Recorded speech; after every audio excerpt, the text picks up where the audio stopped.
Hello everyone, इस session में हम सॉल्व करने वाले हैं कुछ क्वेश्चंस, कुछ न्यूमेरिकल्स।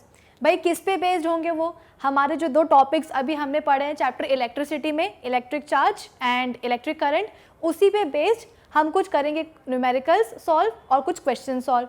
भाई क्या है ना कि इससे पहले है कि हम अपने चैप्टर में थोड़ा और आगे बढ़े, है ना, इलेक्ट्रिक पोटेंशियल पढ़े, पोटेंशियल डिफरेंस पढ़े। इससे पहले हम क्या करते हैं, जो भी हमने टॉपिक्स पढ़ लिए हैं ना, उन टॉपिक्स को थोड़ा सा और मजबूत करते हैं, अपने कंसेप्ट्स को स्ट्रॉन्ग करते हैं। कैसे कर सकते हैं कंसेप्ट्स को स्ट्रॉन्ग?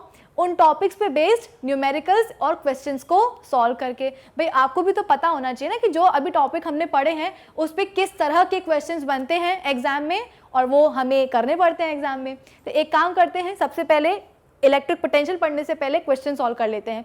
तो भाई आज के इस सेशन का, इस लेक्चर का मैंने टारगेट कर दिया इस साइड कि आज हमें क्या करना है, इस सेशन में कुछ क्वेश्चंस सॉल्व करने हैं। तो जब टारगेट हो गया इस साइड तो फिर देरी किस बात की। तो चलिए स्टार्ट करते हैं आज का ये हमारा लेक्चर। सो दिस इज विभूति करे, वेलकम टू मैग्नेट ब्रेन्स, जहाँ पे आपको सभी चैप्टर्स के वीडियो लेक्चर्स मिलने वाले हैं बिल्कुल फ्री ऑफ कॉस्ट। यानी कि मैग्नेट ब्रेन्स में आपको 2 चैप्टर्स पढ़ने के बाद किसी भी तरह का पेमेंट करने की या पैकेज लेने की रिक्वायरमेंट बिल्कुल भी नहीं है।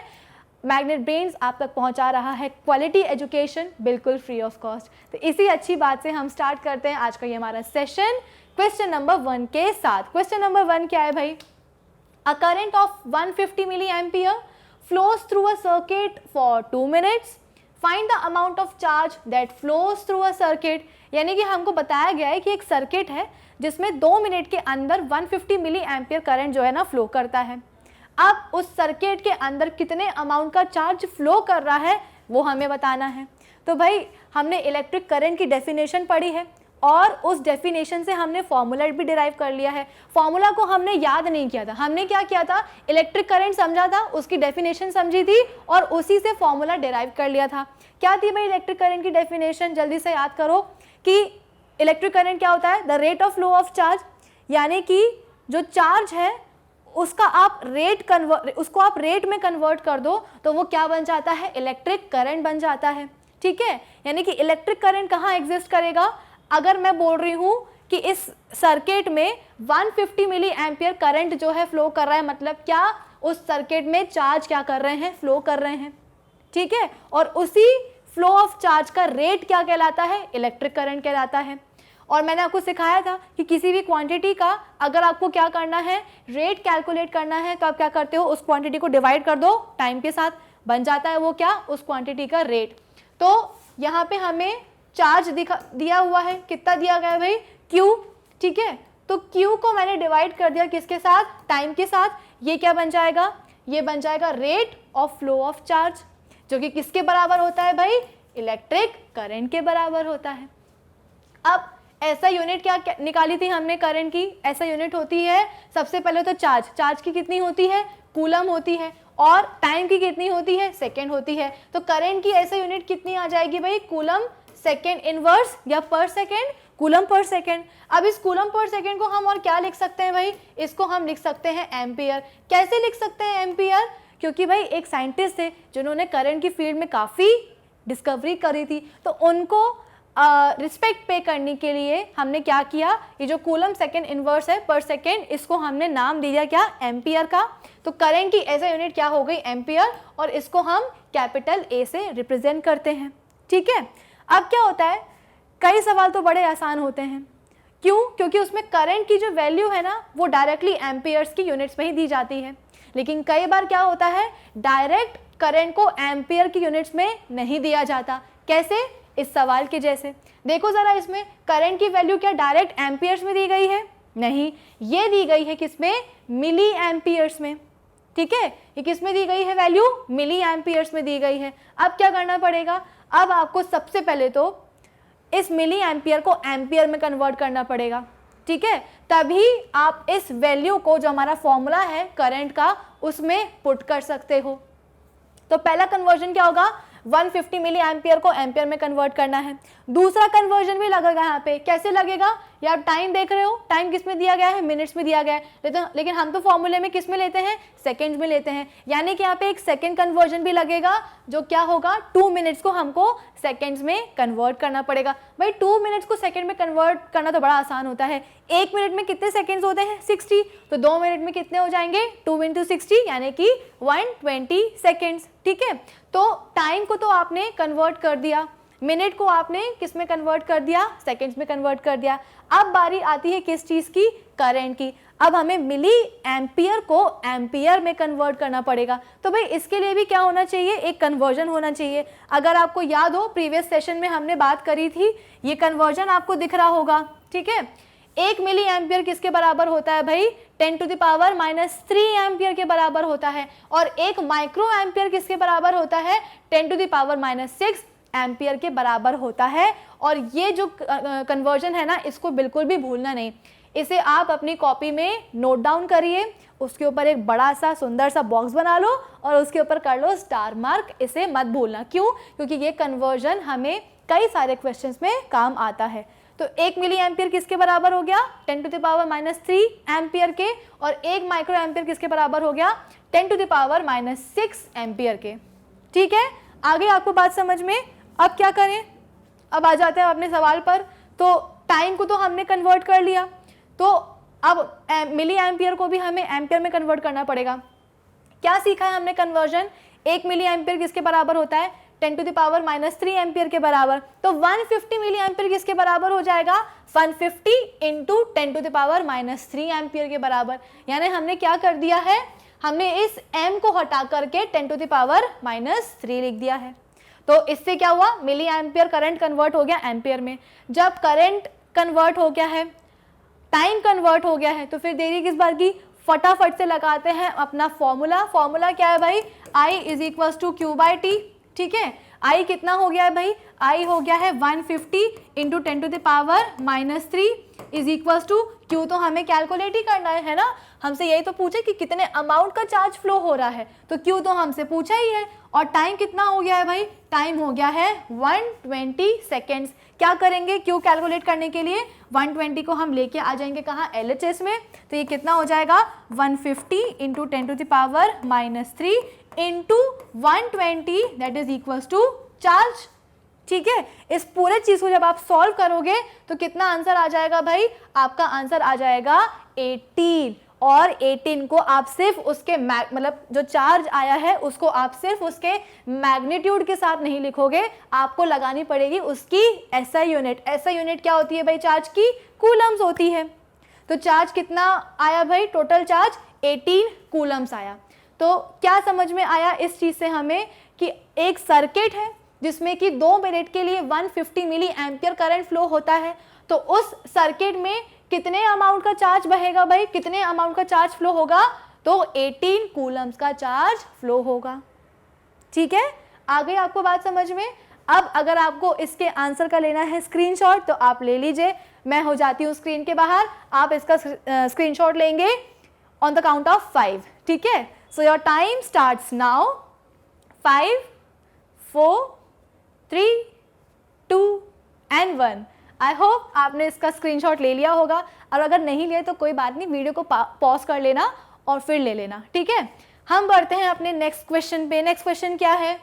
A total of 6 × 10⁻46 electrons flow through a current carrying conductor when connected through an external power supply for 20 seconds. Find the value of current in the conductor. भाई इसमें लगना तो फॉर्मूला ही है। ठीक है, ये क्वेश्चन डिफिकल्ट नहीं है, बड़ा आसान है, लेकिन क्या है ना, थोड़ा इधर उधर जाना पड़ेगा हमें। कैसे? अभी तक तो हम एक डायरेक्ट फॉर्मूला लगा दे रहे थे। क्या लगाते थे? I = Q/T, है ना। करंट निकालना है तो Q/T से निकाल देना, और अगर Q निकालना है यानी कि चार्ज निकालना है तो I × T कर देना, और अगर टाइम निकालना तो क्या करेंगे? Q/I कर देंगे। लेकिन इस क्वेश्चन में हमको क्या बोला गया है? इस क्वेश्चन में हमको करंट की वैल्यू, सबसे पहले तो हमें क्या कैलकुलेट करना है ये आपको पता होना चाहिए। हमें यहाँ पे करंट की वैल्यू कैलकुलेट करनी है जो कि एक कंडक्टर में फ्लो हो रहा है। ठीक है, करंट की वैल्यू हम कब कैलकुलेट कर पाएंगे? जब हमारे पास होगा क्या? Q। ठीक है, जब हमारे पास Q की वैल्यू होगी, जब हमारे पास टाइम की वैल्यू होगी। टाइम कितना गिवन है भाई? यहाँ पे टाइम गिवन है हमको 20 सेकेंड्स, लेकिन Q हमें यहाँ पे डायरेक्टली नहीं दिया है। इसीलिए मैंने बोला कि इस क्वेश्चन में हमको थोड़ा इधर उधर जाना पड़ेगा। कैसे जाना पड़ेगा? फॉर्मूला तो भाई यही लगेगा, लेकिन हमें इस फॉर्मूले में Q की वैल्यू कैलकुलेट करनी पड़ेगी। कैसे वैल्यू कैलकुलेट करते हैं आपको मैंने बताया था प्रीवियस सेशन में। Q का रिलेशन किसके साथ होता है भाई? Q का रिलेशन होता है number of electrons and charge जो कि किसी इलेक्ट्रॉन पे होता है, उसका प्रोडक्ट क्या होता है? Q के बराबर होता है। भाई चार्ज आ कहाँ से रहा है? चार्ज आ कहाँ से रहा है? चार्ज इलेक्ट्रॉन से आ रहा है, और उस इलेक्ट्रॉन के ऊपर जो नेगेटिव चार्ज है उसके कारण आ रहा है। तो Q को हम कैसे रिलेट कर सकते हैं? Q is equal to N into e. N क्या है यहाँ पे? नंबर ऑफ इलेक्ट्रॉन है, और E क्या है? Charge on the electron. मैंने आपको बोला था कि आपको ये रिलेशन हमेशा याद रखना होगा, और साथ ही साथ आपको जो चार्ज ऑन इलेक्ट्रॉन होता है ये भी आपको याद रखना होगा। इसकी एक वैल्यू होती है, क्या होती है भाई इसकी वैल्यू? 1.6 into 10⁻⁻19 coulomb. ठीक है, इस वैल्यू को आप कभी नहीं भूलेंगे, ना आप इस रिलेशन को भूलेंगे। ठीक है, तो सवाल क्या था? हमको यहाँ पे करंट कैलकुलेट करना है। करंट को कैलकुलेट करने के लिए हमें चार्ज पता होना चाहिए, हमें टाइम पता होना चाहिए। ठीक है, अब इस केस में क्या हो रहा है? चार्ज हमको डायरेक्टली गिवन नहीं है, हमको क्या दिया गया है भाई? हमको टाइम दिया गया है, और हमें नंबर ऑफ इलेक्ट्रॉन्स दिए गए हैं। तो भाई हम भी स्मार्ट है, हमें ये रिलेशन पता है कि चार्ज किसके बराबर होता है? नंबर ऑफ इलेक्ट्रॉन्स इनटू जो इलेक्ट्रॉन पे चार्ज है उसके बराबर। ठीक है, तो इस रिलेशन से हम Q निकाल लेंगे। फिर एक बार अगर Q आ गया तो फिर Q और T की वैल्यू पुट कर देना फॉर्मूला में, I की वैल्यू भी निकल आएगी। ठीक है, तो सबसे पहले क्या होगा? ये जो रिलेशन है इसमें हम वैल्यू रख देते हैं किस चीज़ की, या आप इस चीज़ को ऐसे भी लिख सकते हो, फॉर्मूले को आप चेंज भी कर सकते हो। जैसे I is equals to Q into T, Q divided by T है ना। आप क्या करो? Q की जगह जो रिलेशन है N इंटू ई का वो रख दो। कितना हो जाएगा? N into E divided by T। ठीक है, अगर डायरेक्टली चार्ज ना दिया गया हो, नंबर ऑफ इलेक्ट्रॉन्स दिए गए हो, तो आप ये वाला फॉर्मूला भी निकाल सकते हैं। फॉर्मूला क्या है भाई? हमने बस Q की जगह क्या रख दिया है? N इंटू ई तो रखा है। ठीक है, अब क्या करेंगे? कितना दिया हुआ है भाई? नंबर कितना दिया गया है? 6 इंटू 10⁻46 इलेक्ट्रॉन्स दिए गए हैं, और इलेक्ट्रॉन पे चार्ज कितना होता है? तो 1.6 इंटू 10⁻⁻19 कूलम। ठीक है, डिवाइड कर दो इसको किसके साथ? टाइम के साथ। टाइम कितना गिवन है यहाँ पे? 20 सेकेंड्स। अब इस पूरे को आप सॉल्व कर लेना। ठीक है, जब आप सॉल्व करोगे तो कितना आंसर आ जाएगा? आएगा आंसर 0.48 इंटू 10⁻27 एम्पियर, या आप इसको 4 को बाहर निकाल दो, डेसिमल के बाहर निकाल दो, तो क्या आ जाएगा? 4.8 इंटू 10⁻26 एम्पियर। ठीक है, आसान था ना? ये वाला सवाल भी आसान था। सिंपल क्या करना है? आपको यही वाला फॉर्मूला लगाना है। करंट की वैल्यू कैलकुलेट करनी थी। करंट की वैल्यू आप कैसे कैलकुलेट कर सकते हो? जब आपके पास Q होगा, यानी कि जब आपके पास चार्ज होगा, और जब आपके पास होगा टाइम। लेकिन इस केस में हमको चार्ज नहीं गिवन था, तो हमें क्या गिवन था भाई? अगर चार्ज नहीं गिवन है तो उसको निकालने के लिए तो भी तो कोई चीज़ होनी चाहिए ना। क्या गिवन था हमको? हमें टोटल नंबर ऑफ इलेक्ट्रॉन्स पता थे जो कि कंडक्टर के अंदर फ्लो हो रहे थे। ठीक है, हमें ये रिलेशन पता है कि भाई चार्ज आता कहाँ से? चार्ज आता है एक इलेक्ट्रॉन से, एक इलेक्ट्रॉन नहीं, इलेक्ट्रॉन से आता है, और इलेक्ट्रॉन के ऊपर जो चार्ज होता है उससे आता है। तो हम चार्ज को कैसे रिलेट कर सकते हैं? Charge is equal to number of electrons into multiplied by charge on the electron. इस चार्ज ऑन द इलेक्ट्रॉन की वैल्यू कितनी होती है? हमेशा ध्यान रखना, 1.6 इंटू 10⁻⁻19 कूलम। कई बार सवाल में ये वैल्यू दी रहती है, कई बार नहीं भी दी रहती। जैसे कि ये सवाल है, इसमें वैल्यू नहीं दी गई थी, आपको याद होनी चाहिए। ठीक है, अब क्या करोगे? आप ये वाला जो रिलेशन है आप करंट के फॉर्मूले में लगा दोगे, यानी कि Q की जगह आप लिख दोगे N इंटू ई। अब तो सवाल आसान हो गया। N की वैल्यू हमें गिवन थी, कितनी थी? 6 इंटू 10⁻46 मल्टीप्लाइड बाय इलेक्ट्रॉन के ऊपर चार्ज कितना होता है वो भी हमें पता है। टाइम हमको गिवन था कितना? 20 सेकेंड। फॉर्मूला में हमने अपनी वैल्यूज पुट कर दी, जिसके कारण हमारा आंसर कितना आ गया? 4.8 इंटू 10⁻26 एम्पियर। ठीक है, आसान था ना ये सवाल? अब एक काम करो, अगर इस आंसर का अगर आपको स्क्रीनशॉट चाहिए है तो स्क्रीनशॉट ले लो। मैं हो जाती हूँ स्क्रीन के बाहर, आप इसका स्क्रीनशॉट लोगे on the count of 5। Okay, so 5, 4, 3, 2 and 1। I hope आपने इसका स्क्रीनशॉट ले लिया होगा। अब हम बात करते हैं हमारे नेक्स्ट क्वेश्चन की, और इस सेशन का वो होगा लास्ट क्वेश्चन। सवाल क्या है भाई, a conductor carries a current of 0.2 ampere. एक कंडक्टर है जिसमें 0.2 एम्पियर का करंट फ्लो हो रहा है। Find the amount of charge that will pass through the cross section of the current in 30 seconds, how many electrons will flow in this time interval. ठीक है, हमको गिवन क्या क्या है भाई, सबसे पहले हमको बता दिया कि 0.2 एम्पियर का करंट किसी कंडक्टर में फ्लो हो रहा है।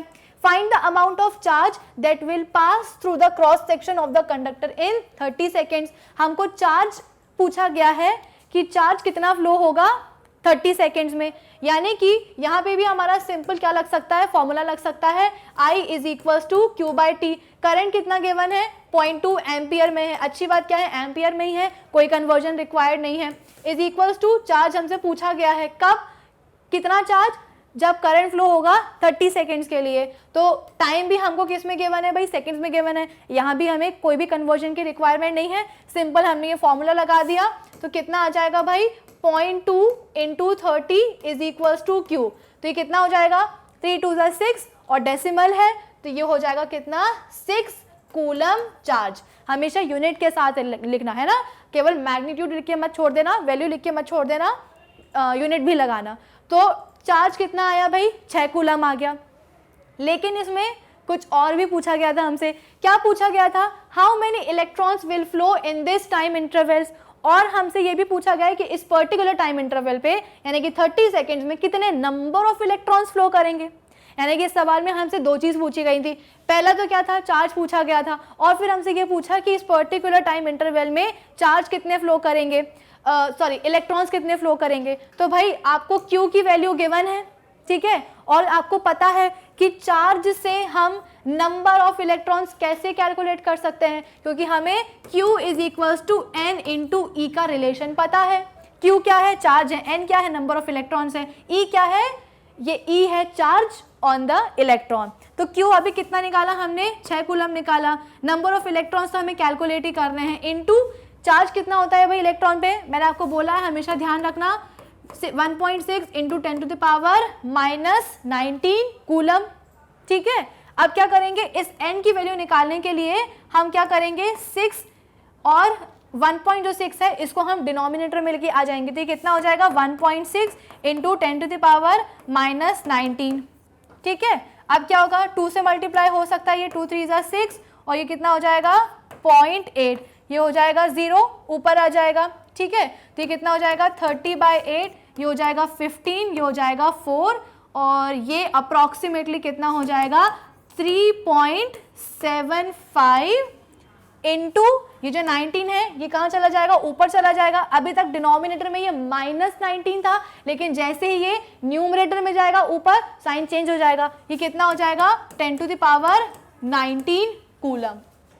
ठीक है, ये कितना हो जाएगा 3.75 into 10 to the power minus 19 coulomb. ये क्या आया है भाई, ये आया है नंबर ऑफ इलेक्ट्रॉन्स, और यही तो हमें पता करने थे। ये वाला जो सवाल था थोड़ा सा अलग था, क्यों, क्योंकि यहाँ पे हमको दो चीज़ें निकालने को, दो चीज़ें हमसे पूछी गई थी। पहला क्या था, सबसे पहले तो हमको चार्ज कैलकुलेट करना था। दूसरी चीज़ हमें क्या कैलकुलेट करनी थी कि पर्टिकुलर टाइम इंटरवल में 30 सेकेंड में नंबर ऑफ इलेक्ट्रॉन्स कितने फ्लो होंगे। तो सबसे पहले चार्ज अगर आपको निकालना है तो चार्ज के लिए तो भाई हमने एक ही फॉर्मूला पढ़ा है, I is equals to Q by T, है ना, I is equals to Q by T. अगर हमें क्यू निकालना है तो हमें क्या पता होना चाहिए, करंट पता होना चाहिए, टाइम पता होना चाहिए। अनफॉर्चुनेटली हमें टाइम भी पता था और करंट भी पता था, और इनफैक्ट करंट किस में दिया गया था, एम्पियर्स में, और टाइम दिया गया था किस में, सेकेंड्स में, यानी कि कन्वर्जन की भी रिक्वायरमेंट नहीं थी। तो 0.2 इंटू हमने क्या कर दिया 30 कर दिया, 30 सेकेंड्स। तो चार्ज कितना आ गया था भाई अपना 6 कूलम आ गया। तो पहली चीज़ जो इस सवाल में हमसे पूछी गई थी वो तो हमने पता कर ली। दूसरी चीज़ क्या पूछी गई थी कि कितने नंबर ऑफ इलेक्ट्रॉन्स फ्लो करेंगे 30 सेकेंड्स के इंटरवल में एक कंडक्टर में। तो हमने क्या किया भाई, हमें पता है कि चार्ज और नंबर ऑफ इलेक्ट्रॉन्स के बीच में क्या रिलेशन होता है, Q is equals to N into E। ठीक है, Q कितना निकाला था आपने, 6 निकाला था, N तो आपको कैलकुलेट करना ही है। चार्ज ऑन इलेक्ट्रॉन कितना होता है भाई 1.6 into 10 to the power minus 19 coulomb. क्या करोगे आप, N को निकालने के लिए 1.6 into 10 to the power minus 19 को आप ले आओगे कहाँ, डिनोमिनेटर में, और जब आप पूरे को सॉल्व करोगे तो आपका आंसर कितना आ जाएगा 3.75 इंटू 10⁻⁻19 कूलम। तो दो चीज़ें पूछी गई थी सवाल में हमसे। पहली चीज़ क्या हो गई, पहली चीज़ तो ये 6 कूलम हो गया चार्ज, और दूसरा क्या है कि 30 सेकेंड्स के इंटरवल में कंडक्टर में कितने नंबर ऑफ इलेक्ट्रॉन्स फ्लो करेंगे, तो इतने करेंगे। ठीक है, 3.75 इंटू 10⁻19 कूलम। आई होप ये सवाल आपको समझ में आ गया होगा। अब अगर आपको इस आंसर का लेना है स्क्रीनशॉट तो फटाफट से ले लो। ऑन द काउंट ऑफ 5 मैं हो जाती हूँ अलग यहाँ से। ठीक है, सो 5 4 3 2 एंड 1। आई होप आपने इसका स्क्रीनशॉट ले लिया होगा। और इसी के साथ आज का ये जो हमारा सेशन है वो होता है कंप्लीट। यानी कि हमने जो टॉपिक पढ़े थे अपने दो, इलेक्ट्रिक चार्ज और इलेक्ट्रिक करंट, उस पे बेस्ड हमने कुछ न्यूमेरिकल्स भी कर लिए हैं सॉल्व। अब आज के सेशन के लिए इतना ही। हम मिलेंगे अपने नेक्स्ट सेशन में, नेक्स्ट लेक्चर में, जहाँ पे हम फाइनली इलेक्ट्रिक पोटेंशियल जो है डिस्कस करेंगे। तो जब तक आप क्या करेंगे, हमारी जो ऑफिशियल वेबसाइट है magnetbrains.com उसे विजिट कर लीजिएगा, जहाँ पे आपको सभी चैप्टर्स के वीडियो लेक्चर्स मिलेंगे अरेंज्ड फॉर्म में, साथ ही साथ सभी टॉपिक्स के वहाँ पे आपको नोट्स भी होंगे available. So do visit our official website magnetbrains.com। Till then keep learning with Magnet Brains. Thank you for watching.